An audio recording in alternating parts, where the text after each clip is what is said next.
Hey, what it do? It's your boy P2 coming at you with the top 5 anime you should be watching if you're a fan of the Yakuza series.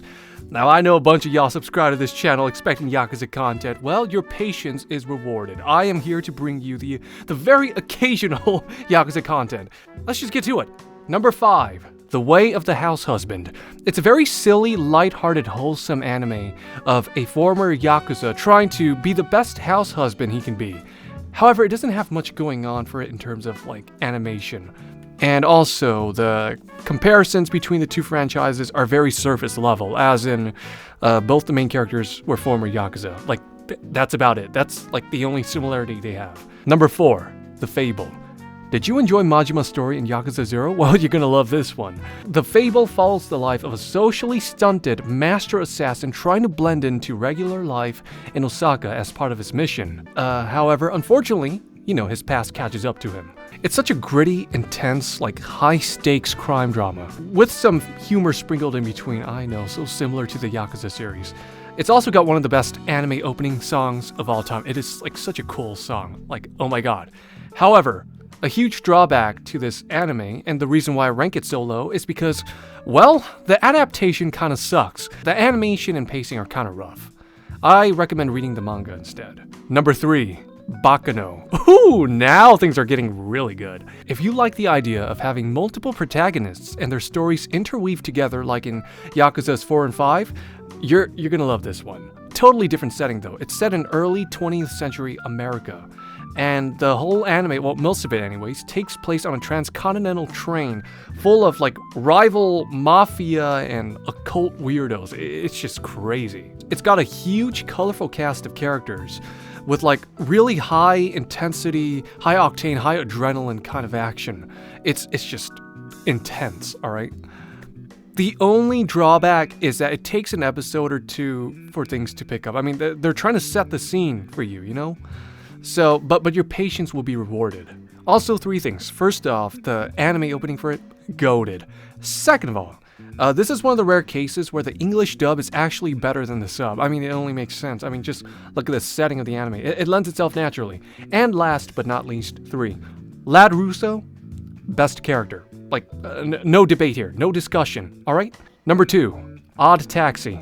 You know how in Yakuza 5 people consider Kiryu's taxi driver arc to be the best? Well, you're gonna love this one because it takes that to a whole new level. The anime, at the very surface level, right? It looks so cute and hip and all that. But oh man, things unfold really quickly. You think it's just some walrus dude, just on the daily grind, driving people, and then all of a sudden one night, a bunch of weirdos board his taxi, one at a time, of course, and then things just start unraveling from there. I don't want to say too much because it's just something you gotta go in blind. It is just an experience, a vibe. The plot is so cleverly written, and the animation is super unique and just full of life. And the characters are very layered and complex. That's another thing I want to talk about, the characters. They are their animals. You know how in Yakuza, the characters, the ones with the tattoos on the back, they kind of represent their tattoos, right? Or their tattoos represent them. Well, it's the same case in Odd Taxi. There's a reason why they're depicted as the animals, so to speak.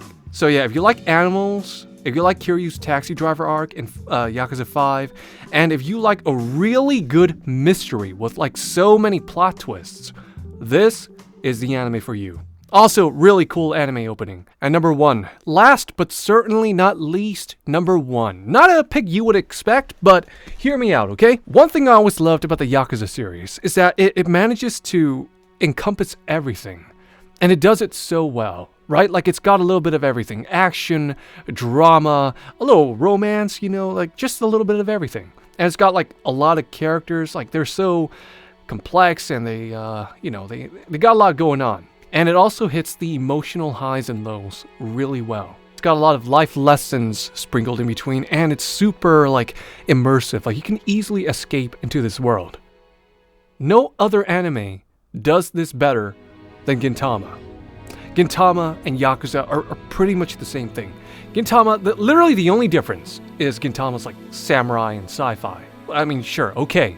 But everything else, you will not help but notice the the similarities. Bonus points if you played Ishin too, because you know, the historical figures, they're in Gintama, so you might notice like the same names and stuff like that. They play around the names, of course, because they take creative liberties. But yes, Gintama is a must-watch if you're a Yakuza fan. Sure, there are a lot of episodes to get to, but trust me, your patience will be more than rewarded because they really take the time to develop these characters. And also, they really take the time to have you journey with these characters. Like, you're living life by watching Gintama, in a sense. Definitely check Gintama out if you've got the chance.